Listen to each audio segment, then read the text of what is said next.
Halo teman-teman, balik lagi di channel Ilmu Giziku. Nah, kali ini Ilmu Giziku mau bahas soal UKOM lagi nih teman-teman. Tapi soal ini tuh adalah soal yang Mimin share di story Instagram Ilmu Giziku. Jadi ini bukan soal pembahasan tryout UKOM kemarin ya teman-teman. Jadi untuk soal-soal tryout UKOM kemarin itu Mimin hanya bahas 100 nomor aja. Jadi sisanya nggak dibahas. Dari total soal 180 nomor gitu ya teman-teman. Nah, buat teman-teman nggak perlu khawatir ya, karena Ilmu Giziku sendiri itu udah bikin 100 nomor pembahasan soal UKOM sebelumnya, sebelum video tryout UKOM kemarin. Jadi kalian bisa putar videonya aja lagi biar bisa latihan. Jadi kalau misalkan di total dari YouTube channel Ilmu Giziku aja itu udah 200 lebih ya teman-teman. Dan Ilmu Giziku juga nyediain buku untuk latihan UKOM. Ada rangkuman materinya, ada contoh soal, dan ada latihan soalnya juga. Sebelum kita mulai video kali ini, Mimin mohon bantuannya ya buat kalian untuk subscribe channel YouTube Ilmu Giziku buat yang belum subscribe, dan jangan lupa juga untuk share, like, dan juga komen video ini, oke? Nah, kita akan mulai ke soal yang pertama.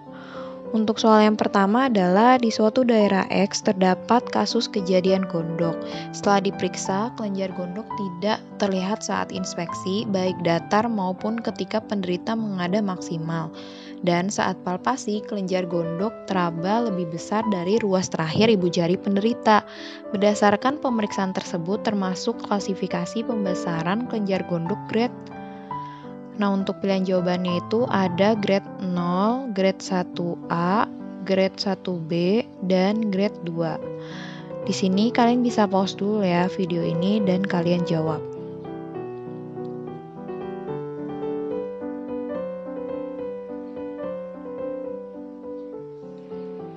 Nah, kalau misalkan kalian udah jawab, jadi jawaban yang tepat adalah grade 1A ya, teman-teman.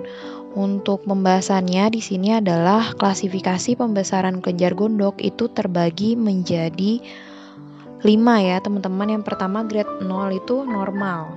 Maksudnya normal adalah kelenjar gondoknya tidak terlihat saat inspeksi, baik datar maupun ketika penderita menengadah maksimal, dan kelenjar gondok tidak teraba dengan palpasi. Lalu untuk grade 1A itu adalah kelenjar gondok tidak terlihat saat inspeksi, baik datar maupun ketika penderita mengadah maksimal. Dan saat palpasi, kelenjar gondok teraba lebih besar dari ruas terakhir ibu jari penderita. Jadi jawaban yang paling tepat dari kasus soal nomor 1 itu adalah grade 1A ya teman-teman. Jadi dia itu kelenjar gondoknya tidak terlihat saat inspeksi. Namun kalau misalkan dilakukan palpasi, kelenjar gondoknya tuh akan teraba lebih besar dari ruas terakhir ibu jari penderita. Jadi jawabannya adalah grade 1A. Oke, kita akan bahas 3 sisanya di soal berikutnya ya teman-teman.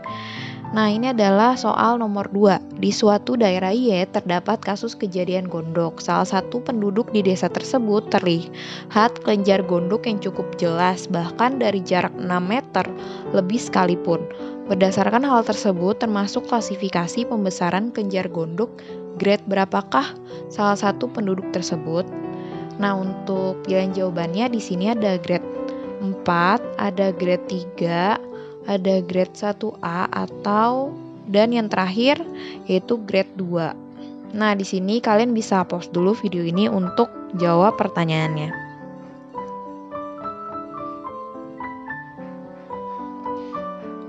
Nah, kalau misalkan udah, jadi jawaban yang paling tepat adalah grade 3 ya, teman-teman. Untuk pembahasannya di sini sebenarnya masih sama sih, tapi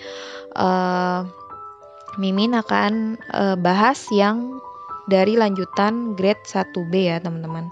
Jadi grade 1B itu kelenjar gondok dengan inspeksi datar tidak terlihat, tetapi terlihat dengan tengadah maksimal. Dan dengan palpasi, kelenjar gondoknya itu teraba lebih besar dari grade 1A. Grade 1A itu kan yang tadi kelenjar gondoknya teraba lebih besar dari ruas terakhir ibu jari penderita. Berarti untuk grade 1B-nya itu lebih besar lagi daripada grade 1A yang tadi gitu.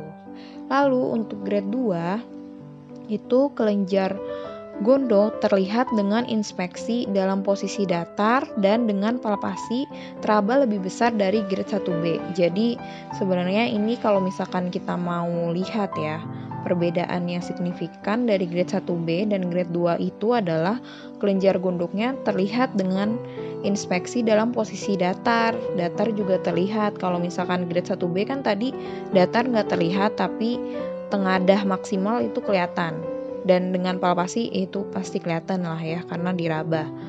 Dan kalau misalkan grade 2 itu lebih dilakukan palpasinya itu lebih teraba lebih besar lagi daripada grade 1B gitu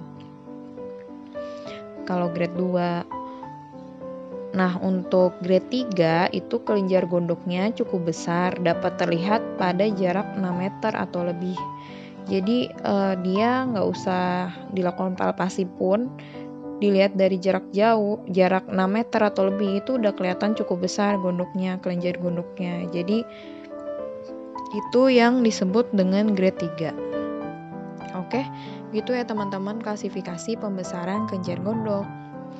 Oke, kita akan lanjut ke soal nomor 3. Soal nomor 3 adalah di suatu daerah Y terdapat beberapa kasus pembesaran kelenjar gondok. Setelah dilakukan pemeriksaan secara serentak dan menyeluruh, dapat diketahui bahwa desa tersebut memiliki jumlah penduduk 150 orang dengan klasifikasi pembesaran kelenjar gondok sebagai berikut. Jadi 50 orang grade 0, 50 orang grade 1A, 30 orang grade 3 dan 20 orang grade 1B. Dari kasus tersebut hitunglah prevalensi total goiter rate atau TGR. Untuk pilihan jawabannya itu ada 66,7%, 65,4%, 75,5% dan D-nya 76,4%. Nah, kalian bisa pause dulu video ini dan kalian hitung dulu ya, teman-teman. Nah, kalau misalkan kalian udah hitung, di sini jawaban yang paling tepat adalah 66,7 ya.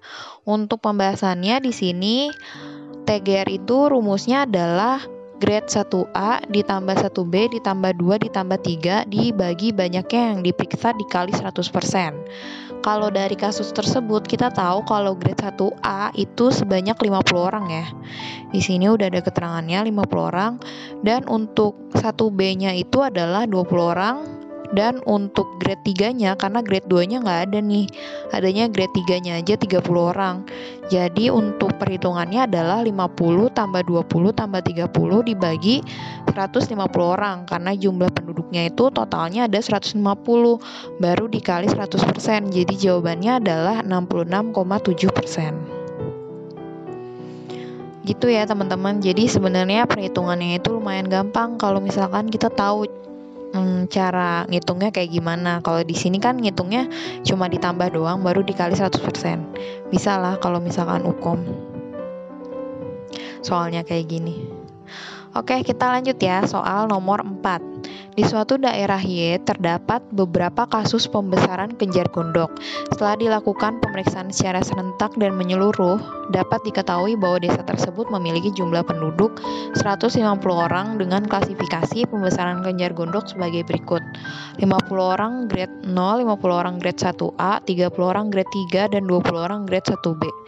Dari kasus tersebut hitunglah prevalensi visible goiter rate. Jadi sebenarnya soalnya sama kayak soal nomor 3, tapi di sini yang ditanya adalah VGR-nya berapa.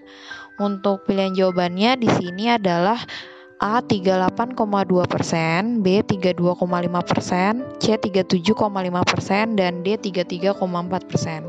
Sama seperti soal sebelumnya, kalian bisa pause dulu video ini buat kalian hitung dulu ya jawabannya berapa nih kira-kira.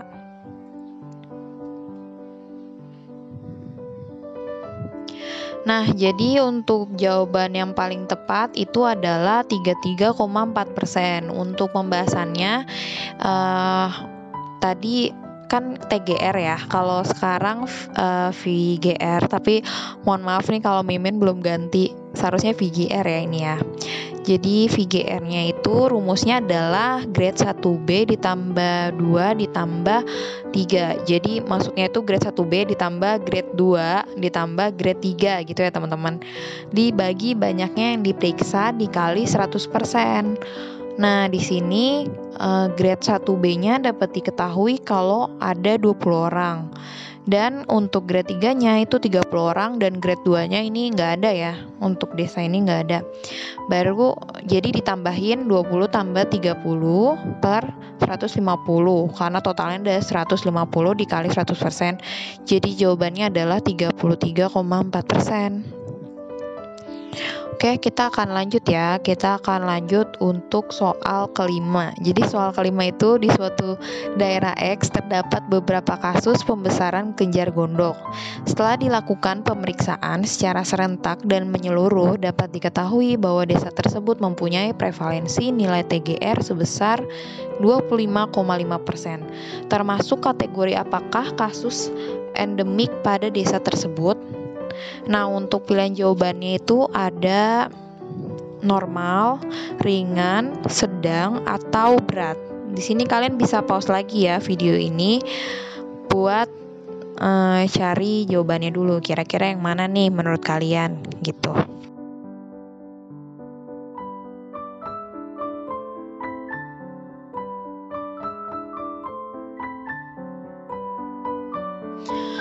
Oke, kalau misalkan udah di sini jawaban yang paling tepat adalah sedang. Jadi untuk pembahasannya itu klasifikasi TGR menurut WHO itu dia terbagi menjadi 4. Jadi kalau prevalensi TGR-nya itu kurang dari 5% itu bisa dikatakan kategori normal. Prevalensi TGR-nya 5,0 sampai 19,9% itu dikatakan ringan. Kalau prevalensi TGR-nya 20,0 sampai 29,9% itu sedang. Dan kalau prevalensi TGR-nya lebih atau sama dengan 30% itu dikatakan berat ya, kasus endemiknya. Nah, jadi untuk soal nomor 5 karena nilai TGR-nya itu adalah 25,5%, jadi dia masuk ke prevalensi TGR 20 sampai 29,9% atau kategori sedang. Jadi jawaban yang paling tepat adalah yang C. Nah, oke, mungkin segitu aja yang bisa Mimin bahas dari video kali ini. Semoga video kali ini bisa bermanfaat. Dan buat teman-teman yang mau request soal, kalian bisa langsung DM aja di Instagram Ilmu Giziku. Misalkan nih ada kuis yang kalian mau pembahasannya, kalian bisa langsung DM aja. Nanti Mimin akan kumpulin dan Mimin akan bahas di YouTube channelnya Ilmu Giziku.